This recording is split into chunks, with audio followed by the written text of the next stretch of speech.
this video, we're going to work on creating a backpack for our player so that we can carry more inventory just than the 4 slots that we have in our hotbar. So we're going to use some new assets, which again, I will link in the description, but let's get right on into it.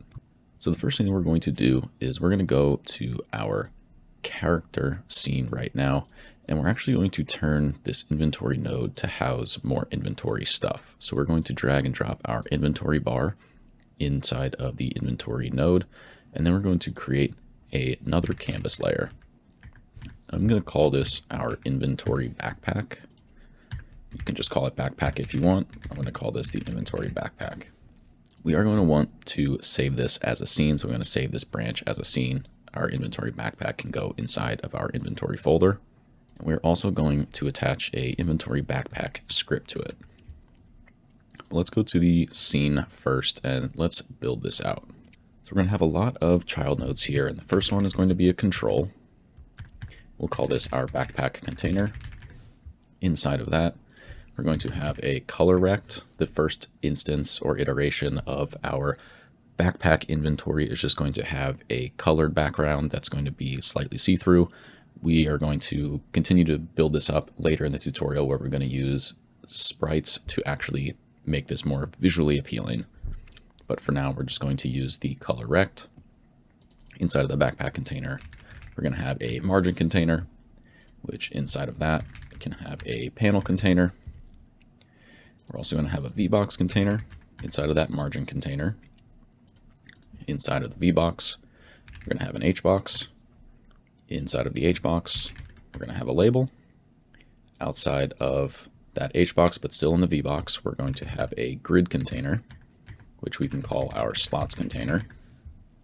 And then on the very outside, we are going to have a texture button, which is going to be our actual button here. So let's go up to our inventory backpack process. We are going to have the mode on always here.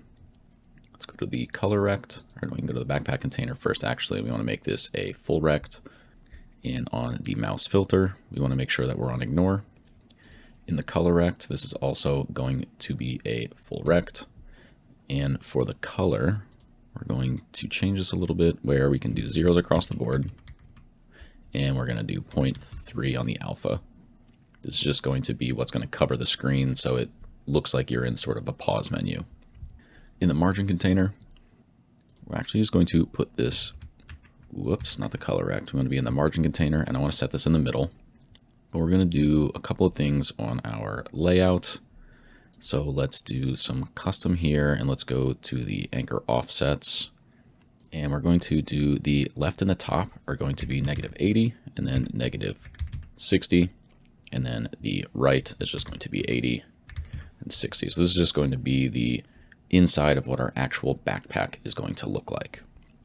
In the panel container, let's go right to the theme overrides, and we're going to apply a style, which is going to be a style box flat.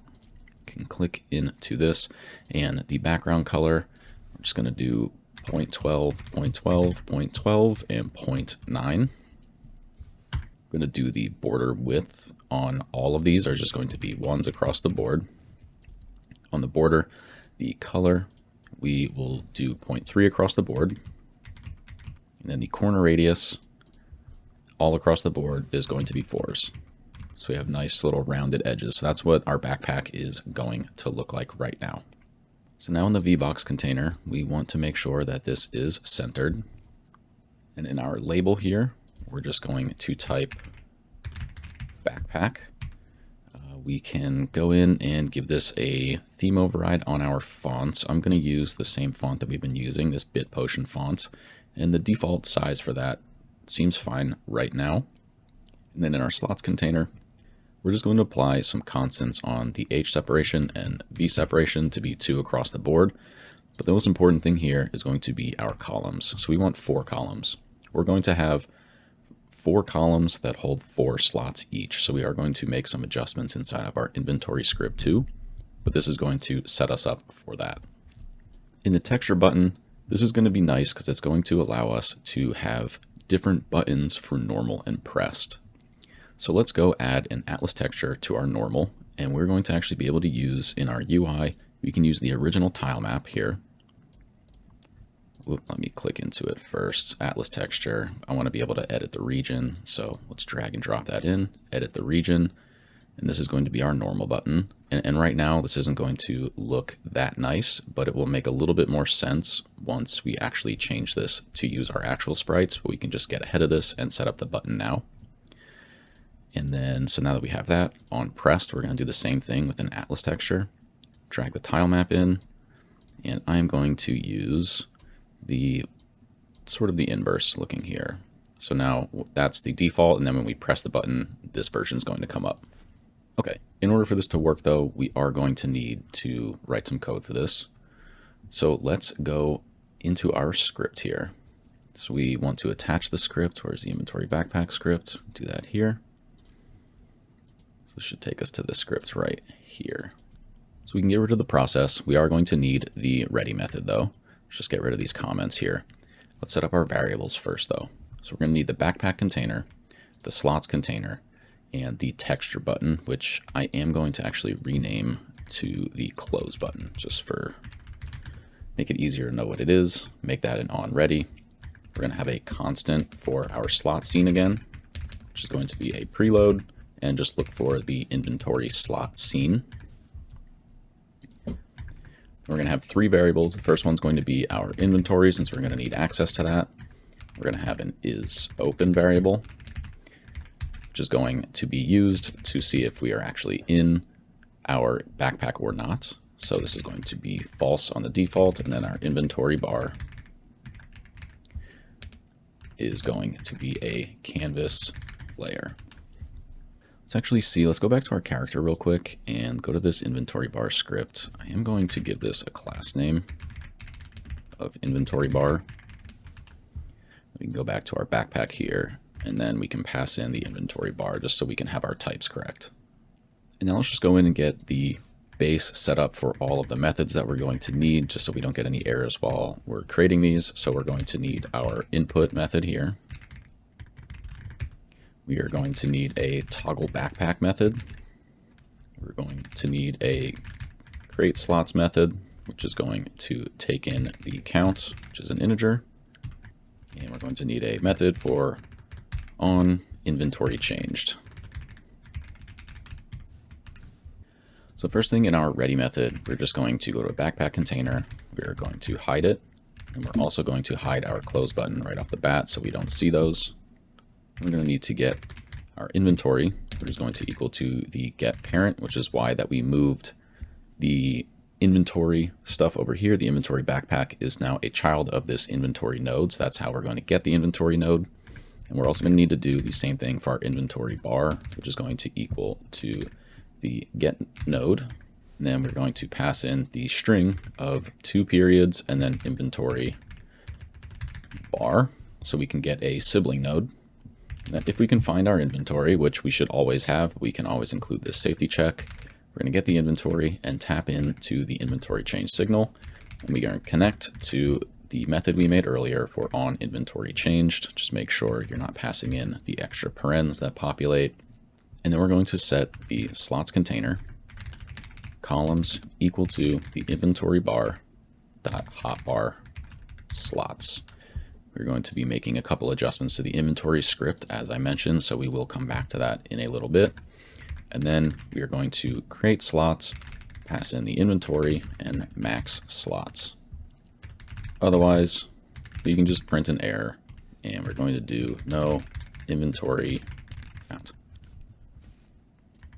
And then before we get into the input here, we do need to go into our project settings, and we need to create a new input mapping to toggle our backpack. So I'm just going to actually name this toggle backpack. Let's add it, and I am going to use tab.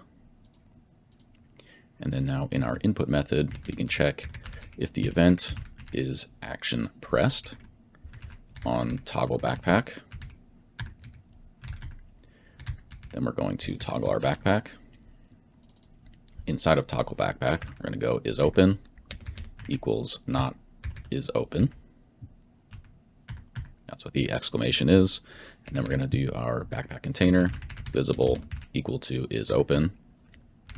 Close button dot visible equals isOpen.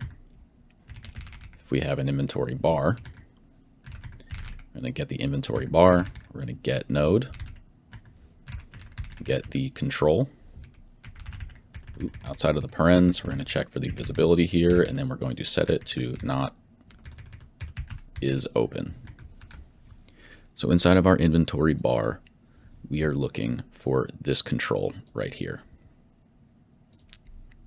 After all this, we do want to make sure our game is paused. We don't want any action to be happening outside of while we're in the backpack. That's at least how I want my game to function. So we're going to go to the get tree.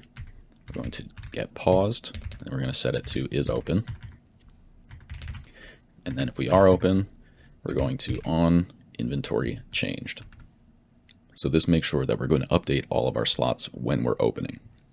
In create slots, now we need to actually create all of the slots within this slots container. So that's what we're going to be doing inside of here.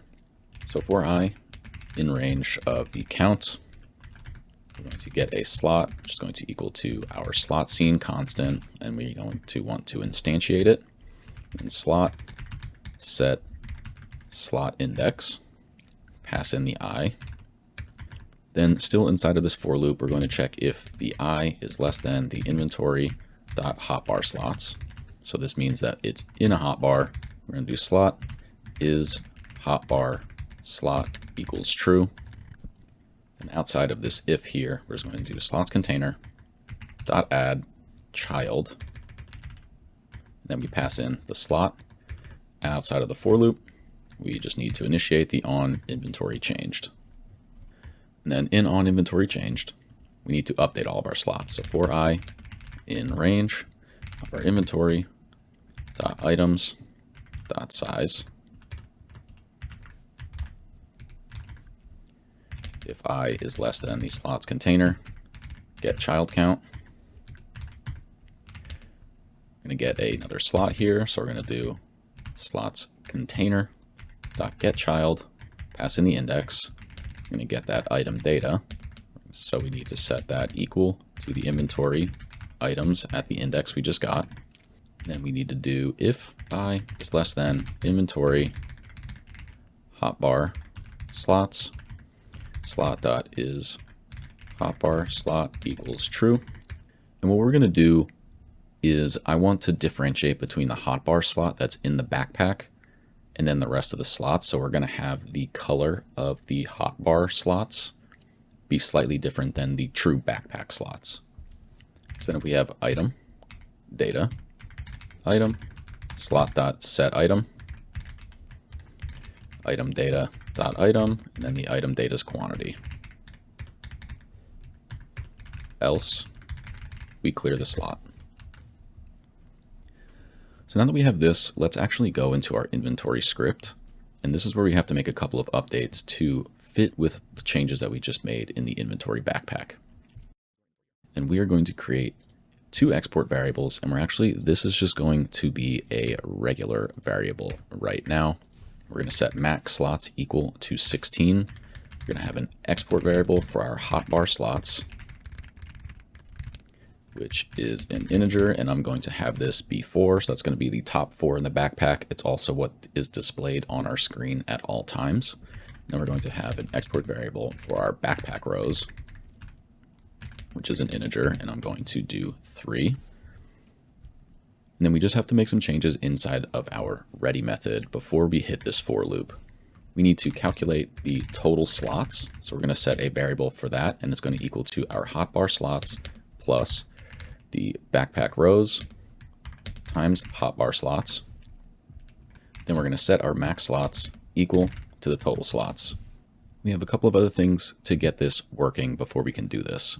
So we need to go get our inventory slot. So let's go to that script, and we need to add that is hotbar slot variable. So this is going to be a setter. So let's do a variable for is hotbar slot, which is going to be a bool. We'll default this to false. And we're going to set the value is hotbar slot is equal to the value. And then on the next line, we're going to check if we get a value. So that's going to be if it's true.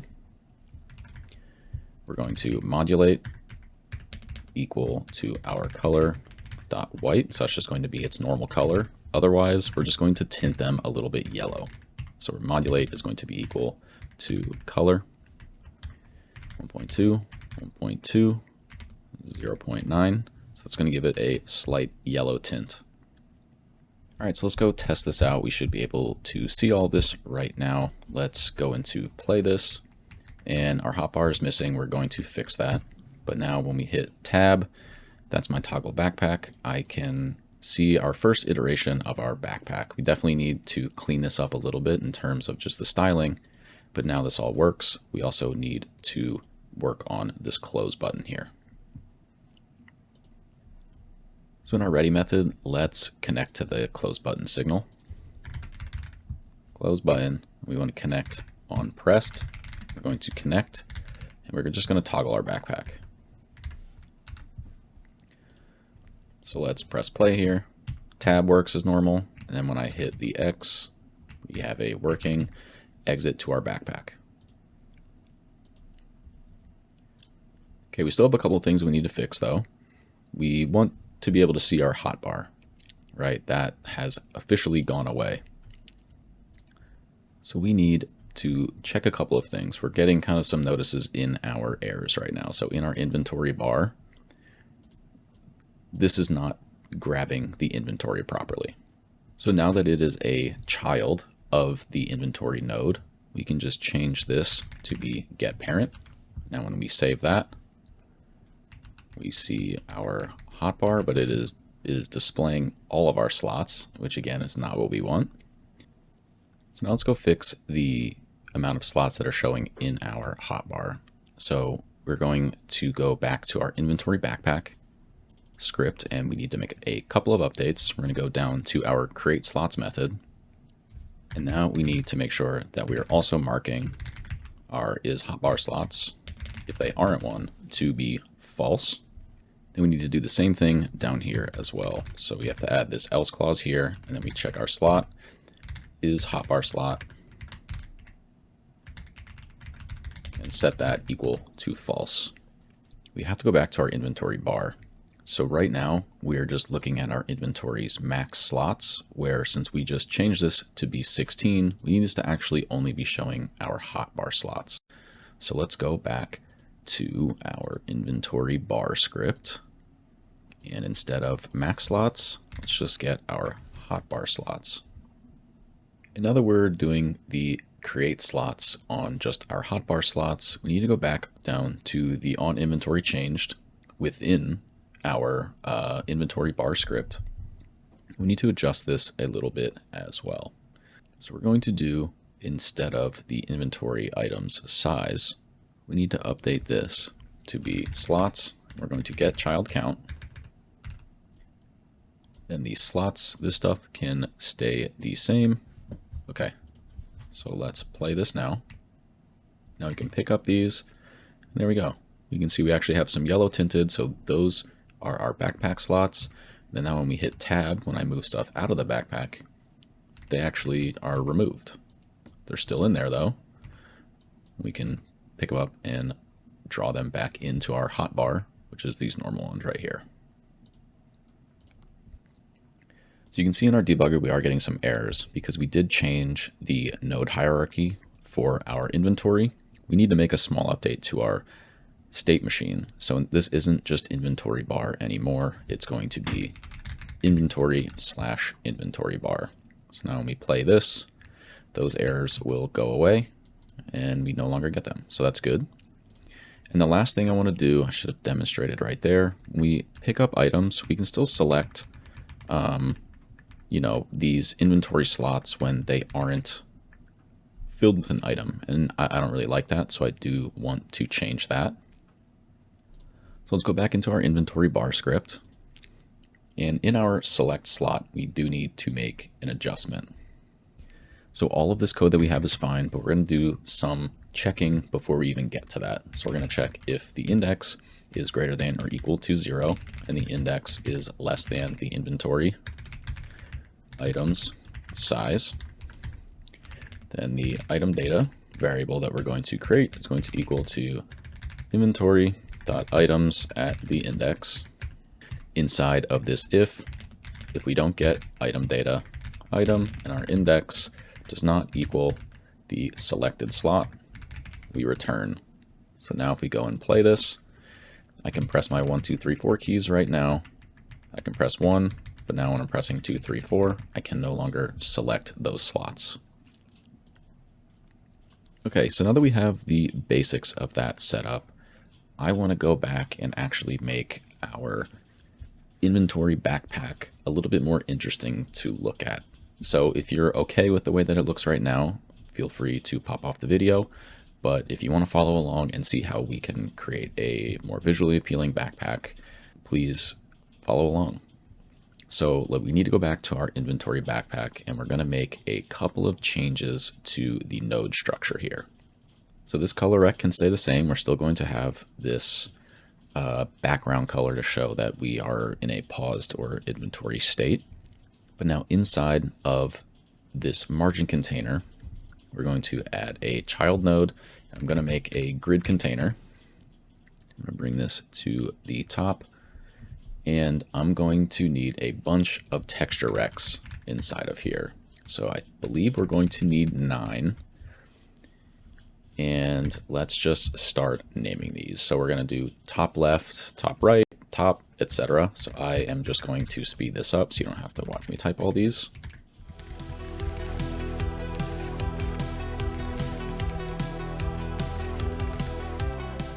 Okay, and then we can get rid of this panel container, because we're not going to have that panel anymore. We're going to make the panel inside of this grid container. So let's make sure we have our 3 columns here in our mouse. We're going to set to ignore. And now we need to go in and start styling all of these. So let's go up. We are going to be using our GUI tile map here. So let's create an atlas texture for this. Drag in the GUI. I'm going to edit the region. We need to get rid of the separation on this, and I'm going to be using this as our outline. So I'm going to do all of the top right, bottom right stuff first. So let's create the atlas texture. I'm going to have to do this for all of these. Edit the region. I'm going to speed this up for you so you don't have to see me just make a bunch of atlas textures.